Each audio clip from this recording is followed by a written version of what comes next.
ಮೃದುವಾಗಿರೋಂಥ ಇಡ್ಲಿ ಮೇಲೆ ನೀರಾಗಿ ಮಾಡಿರುವಂಥ ಈ ಕಡಲೆಕಾಯಿ ಬೀಜ ಚಟ್ನಿನ ಧಾರಾಳವಾಗಿ ಹಾಕಿ ಇಡ್ಲಿನ ಅದರಲ್ಲಿ ಮುಳುಗಿಸಿ ನೆನೆಸಿ ತೇಲಿಸಿ ತಿಂತಾ ಹೋದರೆ ಅದ್ಭುತವಾಗಿರುತ್ತೆ.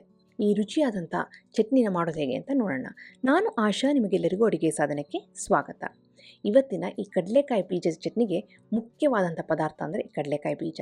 ಇಲ್ಲಿ ಈ ಕಪ್ಪಿನಲ್ಲಿ 1 ಕಪ್ಪಿನಷ್ಟು ಕಡಲೆಕಾಯಿ ಬೀಜನ ಪ್ಯಾನಿಗೆ ಹಾಕ್ಕೊಂಡು ಲೋ ಫ್ಲೇಮಲ್ಲಿ ಹುರ್ಕೋಬೇಕಾಗುತ್ತೆ. ಎಲ್ಲಿವರೆಗೆ ಹುರ್ಕೋಬೇಕು ಅಂತಂದರೆ ಈ ಹಸಿ ವಾಸನೆ ಹೋಗಬೇಕು. ಹಾಗೆಯೇ ನಾವು ಹುರಿದಂಥ ಕಡಲೆಕಾಯಿ ಬೀಜ ತಿಂದಾಗ ಕಟಕ್ ಕಟಕ್ ಅಂತ ಸೌಂಡ್ ಬರುತ್ತೆ ನೋಡಿ, ಅಲ್ಲಿವರೆಗೆ ನಾವು ಇದನ್ನ ಹುರ್ಕೋಬೇಕಾಗುತ್ತೆ. ಹುರಿದಂಥ ಕಡಲೆಕಾಯಿ ಬೀಜ ತಂದರೂ ಸಹ ನೀವು ಲೈಟಾಗಿ ಹುರ್ಕೊಳ್ಳಿ.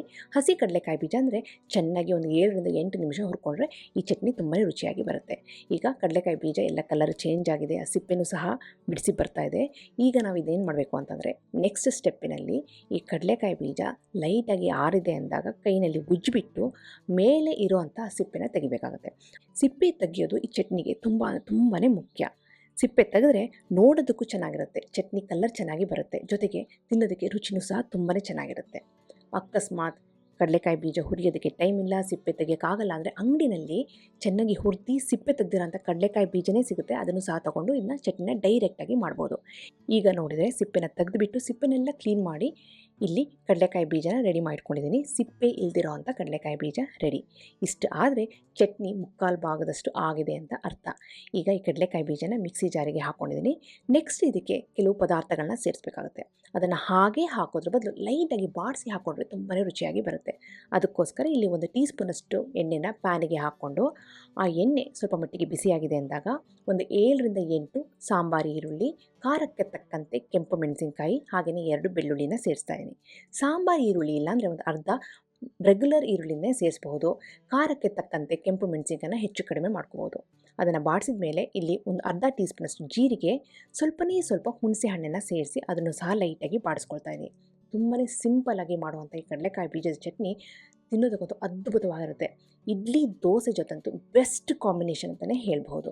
ಈಗ ಇಲ್ಲಿ ಈರುಳ್ಳಿ, ಬೆಳ್ಳುಳ್ಳಿ, ಜೀರಿಗೆ ಹಾಗೆ ಕೆಂಪು ಮೆಣಸಿನಕಾಯಿ, ಹುಣಸೆ ಹಣ್ಣನ್ನು ಲೋ ಫ್ಲೇಮಲ್ಲಿ ಬಾಡಿಸ್ಕೊಂಡು ಆ ಬಾಡಿರೋಂಥ ಸಾಮಗ್ರಿನ ಮೊದಲೇ ನಾನು ಮಿಕ್ಸಿ ಜಾರಿಗೆ ಹಾಕ್ಕೊಂಡಿದ್ನಲ್ಲ ಕಡಲೆಕಾಯಿ ಬೀಜ, ಅದರೊಂದಿಗೆ ಸೇರಿಸ್ತಾ ಇದ್ದೀನಿ. ಅಕಸ್ಮಾತ್ ಬೆಳ್ಳುಳ್ಳಿ ಬೇಡ ಅಂದರೆ ಬೆಳ್ಳುಳ್ಳಿ ಬದಲು ಸ್ವಲ್ಪ ಇಂಗಿನ ಪುಡಿನ ಸೇರಿಸ್ಬೋದು. ಈಗ ಇಲ್ಲಿ ರುಚಿಗೆ ತಕ್ಕಷ್ಟು ಕಲ್ಲುಪ್ಪನ್ನು ಸೇರಿಸಿ, ಜೊತೆಗೆ ಇಲ್ಲಿ ಅರ್ಧ ಕಪ್ಪಿನಷ್ಟು ಹಸಿ ತೆಂಗಿನಕಾಯಿ ಪೀಸಸ್ನ ಸೇರಿಸ್ತಾ ಇದ್ದೀನಿ. ಪೀಸಸ್ ಬದಲು ನೀವು ತುರಿನೂ ಸೇರಿಸಬಹುದು. ಈಗ ಎಲ್ಲ ಸಾಮಗ್ರಿಗಳನ್ನ ಹಾಕಿ ಆಗಿದೆ. ಇದಕ್ಕೆ ಸ್ವಲ್ಪ ನೀರನ್ನು ಸೇರಿಸಿ ಸಣ್ಣಗೆ ರುಬ್ಕೋಬೇಕಾಗುತ್ತೆ. ಇವತ್ತಿನ ಈ ಚಟ್ನಿನ ಅಗ್ಯಾರೋ ಅವರ ಕಮರ್ಷಿಯಲ್ ಮಿಕ್ಸರ್ ಗ್ರೈಂಡರ್ನಲ್ಲಿ ರುಬ್ತಾ ಇದ್ದೀನಿ. ಈ ಚಟ್ನಿ ಮಾತ್ರ ನೈಸಾಗಿ ಇರಬೇಕು, ಬೆಣ್ಣೆ ಥರ ಟೆಕ್ಸ್ಚರ್ ಇರಬೇಕು. ಅದಕ್ಕೆ ಎಷ್ಟು ನೀರನ್ನ ಹಾಕಬೇಕು ಅಷ್ಟು ನೀರನ್ನ ಹಾಕ್ಕೊಂಡು ಆದಷ್ಟು ಇದು ತೆಳ್ಳಗಿದ್ರೆ ಈ ಚಟ್ನಿ ತುಂಬಾ ರುಚಿಯಾಗಿರುತ್ತೆ. ಈಗ ರುಬ್ಬಿ ರೆಡಿಯಾಗಿದೆ ಅಲ್ವಾ, ಇದಕ್ಕೆ ಒಂದು ಸಿಂಪಲ್ಲಾಗಿ ಒಗ್ಗರಣೆ ಸೇರಿಸೋಣ. ಒಗ್ಗರಣೆಗೋಸ್ಕರ ಅದೇ ಪ್ಯಾನಿಗೆ ನಾನಿಲ್ಲಿ ಒಂದು ಅರ್ಧ ಟೀ ಸ್ಪೂನಷ್ಟು ಎಣ್ಣೆನ ಸೇರಿಸಿ, ಎಣ್ಣೆ ಒಂದು ಮಟ್ಟಿಗೆ ಬಿಸಿಯಾಗಿದೆ ಅಂದಾಗ ಇದಕ್ಕೆ ಸ್ವಲ್ಪ ಸಾಸಿವೆ ಸೇರಿಸ್ತಾ ಇದ್ದೀನಿ. ಹಾಗೆಯೇ ಸ್ವಲ್ಪ ಉದ್ದಿನ ಬೇಳೆ ಸೇರಿಸ್ತಾ ಇದ್ದೀನಿ.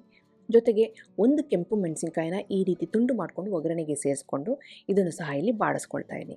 ಸಾಸಿವೆ ಚೆನ್ನಾಗಿ ಸಿಡಿಬೇಕು, ಉದ್ದಿನ ಬೇಳೆ ಲೈಟಾಗಿ ಕಲರ್ ಚೇಂಜ್ ಆಗಬೇಕು. ಅದಾದಮೇಲೆ ಇಲ್ಲಿ ಕೆಲವು ಕರಿಬೇವಿನ ಎಲೆ ಹಾಗೆಯೇ ಒಂದು 1/4 ಟೀ ಸ್ಪೂನಷ್ಟು ಇಂಗಿನ ಪುಡಿನ ಸೇರಿಸ್ತಾ ಇದ್ದೀನಿ.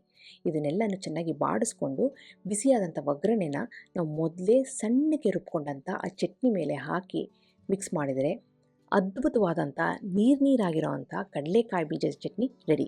ಇವತ್ತಿನ ಈ ಕಡಲೆಕಾಯಿ ಬೀಜ ಚಟ್ನಿಗೆ ನಿಮಗೆ ನಾನು ಕೆಂಪು ಮೆಣಸಿನಕಾಯಿ ಹಾಕಿ ರುಬ್ಬಿ ತೋರಿಸಿದ್ದೀನಿ. ಹಾಗಾಗಿ ಇದರ ಬಣ್ಣ ಸ್ವಲ್ಪ ಆರೆಂಜ್ ಕಲರ್ ಬಂದಿದೆ ಅಲ್ವಾ.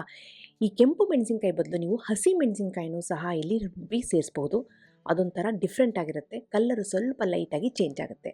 ರುಚಿಯಾದಂಥ ನೀರಾಗಿರೋಂಥ ಕಡಲೆಕಾಯಿ ಬೀಜ ಚಟ್ನಿ ರೆಡಿಯಾಗಿದೆ. ಇದಕ್ಕೆ ಅದ್ಭುತವಾದಂಥ ಕಾಂಬಿನೇಷನ್ ಅಂದರೆ ಮೃದುವಾಗಿರೋಂಥ ಇಡ್ಲಿ. ಅಡುಗೆ ಸಾಧನದಲ್ಲಿ ಮೃದುವಾಗಿರುವಂಥ ಇಡ್ಲಿ ಮಾಡೋದಕ್ಕೆ ಅಂತ ಹಲವು ವೀಡಿಯೋಗಳಿದೆ. ವಿಡಿಯೋ ಲಿಂಕ್ ನಾನು ಡಿಸ್ಕ್ರಿಪ್ಷನ್ ಬಾಕ್ಸಲ್ಲಿ ಹಾಕ್ತೀನಿ, ದಯವಿಟ್ಟು ನೋಡ್ಕೊಂಡು ಬನ್ನಿ.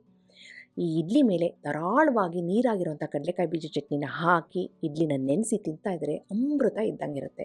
ನಿಮಗೆಲ್ಲ ಈ ರೆಸಿಪಿ ಇಷ್ಟ ಆಗಿದೆ ಅಂತ ಅಂದ್ಕೊಂಡಿದ್ದೀನಿ. ಖಂಡಿತವಾಗ್ಲೂ ಮಾಡಿ ಹೇಗೆ ಬಂತು ಅಂತ ಕಮೆಂಟ್ ಸೆಕ್ಷನ್ ದಯವಿಟ್ಟು ತಿಳಿಸಿ. ಹಾಗೆ ನೀವು ಅಡುಗೆ ಸಾಧನಕ್ಕೆ ಸಬ್ಸ್ಕ್ರೈಬ್ ಆಗಿಲ್ಲ ಅಂದರೆ ತಡ ಯಾಕೆ, ಈಗಲೇ ಸಬ್ಸ್ಕ್ರೈಬ್ ಆಗಿ ಪಕ್ಕದ ಬೆಲ್ ಬಟನ್ ಕೂಡ ಟಚ್ ಮಾಡಿ. ನಿಮಗೆ ವಿಡಿಯೋ ಇಷ್ಟ ಆಯಿತು ಅಂದರೆ ಲೈಕ್ ಬಟನ್ನ ಕ್ಲಿಕ್ ಮಾಡಿ, ಫ್ರೆಂಡ್ಸ್ ಆ್ಯಂಡ್ ಫ್ಯಾಮಿಲಿ ಜೊತೆ ಶೇರ್ ಮಾಡಿ, ವಾಟ್ಸಪ್ಪಲ್ಲಿ ಶೇರ್ ಮಾಡಿ, ಶೇರ್ ಚಾಟ್ನಲ್ಲಿ ಶೇರ್ ಮಾಡಿ. ಹಾಗೆಯೇ ಅಡುಗೆ ಸಾಧನದ ಇನ್ಸ್ಟಾಗ್ರಾಮ್ ಅಕೌಂಟ್ನ ಲಿಂಕನ್ನು ನಾನು ಡಿಸ್ಕ್ರಿಪ್ಷನ್ ಬಾಕ್ಸಲ್ಲಿ ಹಾಕಿದ್ದೀನಿ, ದಯವಿಟ್ಟು ಅದನ್ನು ಫಾಲೋ ಮಾಡಿ. ಮತ್ತೊಂದು ಇಂಟ್ರೆಸ್ಟಿಂಗ್ ರೆಸಿಪಿಯೊಂದಿಗೆ ಭೇಟಿ ಆಗ್ತೀನಿ. ಅಲ್ಲಿವರೆಗೂ thank you, bye bye, see you.